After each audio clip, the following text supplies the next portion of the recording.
विराजमान परम पिता परमात्मा को कोटि कोटि बार। आज हमारे अशोक बाबू और उनके बड़े भाई हैं, सभी कोई माता के दिवंगत आत्मा के शांति के लिए यह ज्ञान यज्ञ करवा रहे हैं।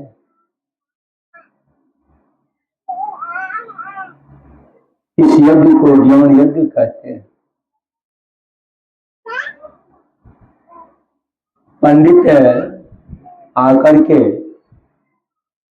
आज 3 दिन से पूजा पाठ किया। आज भी कुछ पूजा पाठ हुआ, फिर भी संतुष्टि नहीं हुआ। आज यह सत्संग रूपी ज्ञान यज्ञ करवा रहे हैं। इस यज्ञ से जीव का कल्याण होता है। इस यज्ञ से जीव का कल्याण होता है। आप लोग जानते हैं धुंधकारी गोकर्ण को।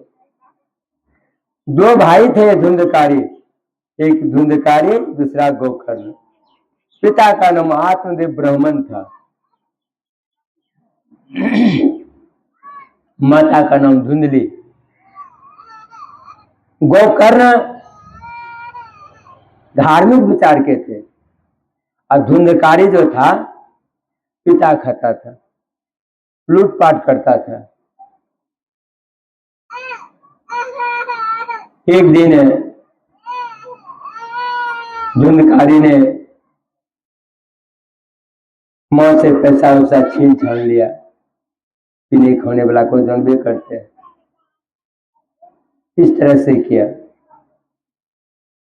दूसरे आदमी का भी लूटपाट कर लेता था। एक दिन धुंधकारी ने मां को मार करके कुआं में गिरा दिया। मां खत्म हो गई। धुंधकारी ने उस दिन से गांव में लूटपाट करने लगा। बेश्या सबको बुला बुला करके अपने घर में रखने लगा धुंधकारी। उसका खर्च देख करके उनके भाई गोकर्ण घर छोड़ करके बाहर में जाकर के सत्संग भजन करने लगा। एक दिन धुंधकारी को क्या किया, सभी बेश्या मिल करके धुंधकारी को मार कर उसको भी कुआं में गिरा दिया। धुंधकारी खत्म हो गया। मालूम हुआ उनके पिता गोकर्ण को, आकर के उनका क्रिया श्राद्ध इसी तरह से किया। क्रिया श्राद्ध पिंडदान जो था, पूजा पाठ किया। जब समाप्त हो गया सारे भोज भात, तो उसके घर में बड़ा उपद्रव होने लगा। ईटा पत्थर फेंकने लगा, टटिया फड़की को उजाड़ने लगा। गोकर्ण पूछता है, अरे तुम कौन है जी, इस तरह से क्यों कर रहा है? तो आवाज आता है, मैं प्रेत हूं, मैं प्रेत हूं और मेरा नाम धुंधकारी है, मैं तुम्हारा भाई हूं। मैं प्रेत जोनी में चला गया। का इतना पूजा पाठ हुआ, पिंडदान किया गया, पंडित के द्वारा सारा श्राद्ध कर्म किया गया, क्या तुमको शांति नहीं मिला? कहा नहीं भाई, मेरा जीवात्मा प्रेत जोनी में चला गया है। इस प्रेत जोनी में बड़ी दुख है, पानी नहीं पी सकता हूं, व्याकुल मेरा शरीर रहता है। हे भाई, हमारे नाम से सत्संग करवा दीजिए, मेरा जीव का शांति मिलेगा। 7 दिन का सत्संग किया गोकर्ण ने। 7 पोर का बांस काट करके दरवाजा पर गाड़ दिया। प्रेत उसी बांस पर जाकर के बैठा। एक दिन सत्संग सुना, एक बांस का पुर फट गया। इस तरह से 7 दिन में 7 बांस का पुर फट गया। और वो प्रेत योनि जो धुंधकारी था, उसका कल्याण हो गया, शांति मिल गया जीव को, प्रेत योनि से मुक्त हो गया। कहा पिंड पाते लिया मुक्त सह मुक्तिर्न तुम मन्यते देह ब्रह्मत्वमय आते जनना सौंदर्य था अनन्यता यदा याति तदा मुक्त सब उच्चते। मरने पर जो मुक्ति होती है वो मुक्ति नहीं है। अरे मुक्ति तो उसको कहते हैं जबकि जीव को जीवित अवस्था में जीव का कल्याण हो जाता है, उसको कहते हैं मुक्ति। और मरने पर कोई कहे जीव उद्धार हो जाता है, हमारे पिताजी स्वर्ग चले गए, माताजी स्वर्ग चले गए, ऐसा नहीं होता। संत कबीर साहब भी कहते हैं साधु भाई जीवित ही करो ऐसा। हे भाई जीवित अवस्था में आशा करो परमात्मा का, मरने पर नहीं होगा। मरने पर कुछ नहीं कर सकोगे, जो भी कुछ करना है जीवित अवस्था में परमात्मा को प्राप्त कर लो, मरने पर नहीं होता है कुछ। धुंधकारी का जीव का कल्याण हो गया, इतना पूजा पाठ किया, उद्धार नहीं हो सका। सत्संग से जीवात्मा उद्धार हो गया। ऐसा खाने पीने वाला आदमी सत्संग सुनकर के उद्धार हो गया, साधारण है। हमारे अशोक बाबू ने ये सत्संग करवा रहे हैं जीव का उद्धार करने के लिए। कहा भक्त मरे क्या रोइए जो अपने घर को जाए, रोइए साकत बापुरा जो हाथों हाथ बिका। अरे भक्त संसार से गए, उसके लिए क्या चिंता करते हैं, वो तो अपना घर गए। अरे रोइए उसके लिए जो कभी जीवन में भजन भेद नहीं लिया है, कभी सत्संग भजन नहीं किया है, उसके लिए छाती पीटिए। क्या लेकर के जा रहे हैं?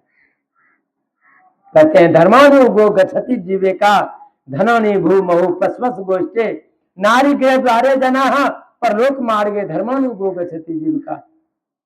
तुम्हारा धन यहीं तक रहेगा। गांव समाज के लोग श्मशान घाट पहुंचा देगा, यह शरीर श्मशान घाट तक जाएगा।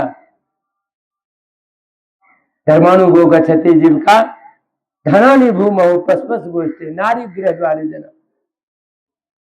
द्वार तक पत्नी साथ देगी, क्या जाएगा साथ में, कुछ जाएगा साथ में। अरे जीवन में बहुत कमाया हीरा और मोती, क्या करो यारो कफन में जेब नहीं होती।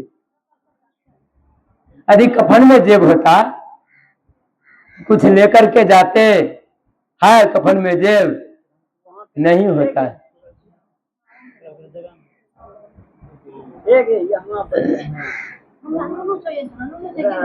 अच्छा छोड़ सुने जी। कहा धर्मानु गो गच्छति जीव, तुम्हारा धन यहीं तक रहेगा, पत्नी द्वार तक साथ देगी, समाज के लोग श्मशान घाट पहुंचा देगा। साथ क्या गया साथ में, आपको कुछ नहीं जाएगा। इसलिए कबीर साहब को कहना पड़ा जीवन में बहुत कमाया हीरा और मोती, क्या करो यारो कफन में जेब नहीं होती। कफन में जेब होता तो कुछ यहाँ से रुपया पैसा लेकर के जाते, खाते पीते, लेकिन वैसा भी नहीं होता। क्या जाएगा साथ में? कबीर साहब ने कहा कबीरा सो धन संचिए जो आगे का हो, सिर चढ़ाए गोठली जातन देखा को। कबीर साहब कहते हैं कबीर सो धन संचिए, ऐसा धन जमा कीजिए जो कि जाने के समय साथ जाएगा, या धन जाएगा साथ में नहीं जाएगा। कबीरा गर्वन की जय काल गहे करके न जाने कि तुम्हारी घर क्या परदेश। जब समय आएगा ना, कबीर साहब कहते हैं नहीं देखेगा कि आप पंजाब में हैं कि भमोनीपुर में है, वहीं खींच लेगा प्राण, नहीं जाएगा साथ में कुछ नहीं। यही जो आप सत्संग कर रहे हैं ना, यही आपका साथ देने वाला है। कबीर साहब कहते हैं कबीर दर्शन साध की साहब आवे याद, लेखा की वाही घड़ी बाकी के दिन बाद। कबीर साहब कहते हैं कबीर दर्शन साधु की साहब आवे याद। जब संत महात्मा का दर्शन होता है तो भगवान का याद आता है। साहब आवे याद, लेखा की वही घड़ी। जितना समय आप सत्संग में बैठे हैं, इसी का लेखा जोखा भगवान के पास में है। अब बाकी घर का क्रियाकलाप जो करते हैं, काम धंधा, ये सब लेखा जोखा भगवान के पास में नहीं है। जितना देर सत्संग में बैठे हैं ना, यही लेखा जोखा है। कितना बजे से कितना बजे तक आप सत्संग में बैठे हैं, इसी का लेखा जोखा है, यही साथ जाने वाला है। यदि जीवन में कुछ नहीं कर सके, ये जीव जो है बड़ा कष्टमय बीतता है, भारी दुख पाता है। जब जमराज पलंग चढ़ी बैठतो, रूप देखे तो तहिया मारी स्वता सा जमपुर ले जेतो, बापो कब भैया रे मूर्ख मन राम का भज में कहिया। लगा गर्दनियों देगा, कोई बचाने वाला नहीं है।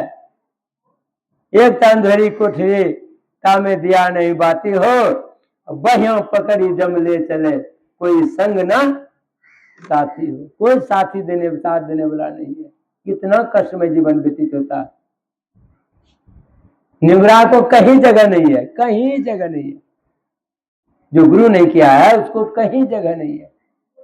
आदि जीवन में थोड़ा सा भी यदि भजन किए हैं, नाम दाम ले लिए हैं, दीक्षा ले लिए हैं, भजन भेद ले लिए हैं, तो कबीर साहब कहते हैं भक्ति बीज विषय नहीं, जो जुग जा अनंत, ऊंच नीच घर जन्म लेते हो संत के संग।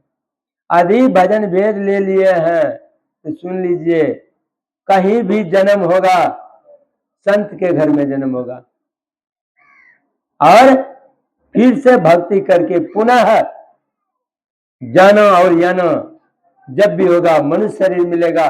जब तक भक्ति पूरा नहीं होगा तब तक मनुष्य शरीर मिलते रहेगा। भक्ति बीज पलटे नहीं, आ पड़े जो चोर, कंचन जो बिस्टा पड़े घटे न ताको मोर। सोनो आदि बिस्टा में गिर जाए, क्या उसका आधा दम होगा? ऐसा हो सकता है? उसी तरह से जिसको संस्कार मिल गया भक्ति का, आधा दम कभी नहीं होगा। जब भी मिलेगा मनुष्य शरीर मिलेगा। भगवान कृष्ण अर्जुन को गीता में समझाते हैं, कहते हैं हे अर्जुन, नेहाभि कर्मणासो अस्ति प्रतिवायो न विद्यते स्वल्पमापस्य धर्मस्य त्रायतो महतो भया। हे अर्जुन, यदि जीव थोड़ा सा भी भक्ति कर लेता है, वह नीच योनि में नहीं जाता है, महाभय से बच जाता है। महाभय मनुष्य शरीर के अलावा अन्य शरीर में चला जाना सबसे बड़ा भय यही है। सब